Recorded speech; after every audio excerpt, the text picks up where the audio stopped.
পুষ্টি সচেতনতা ও শিখন মেলা 2025 প্রধান অতিথি হিসেবে উপস্থিত ছিলেন দীপক কুমার পাল, মৎস্য কর্মকর্তা, চুয়াডাঙ্গা।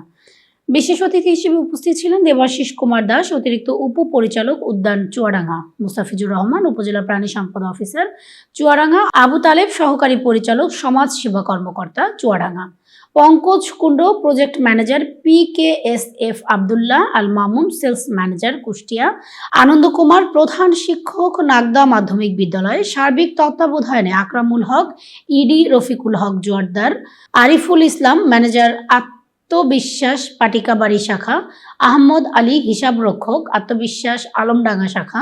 ঘটনাস্থল থেকে প্রতিনিধি মুন্সি ইসরাফিলের ক্যামেরায় ছিলেন সাইফুল ইসলাম।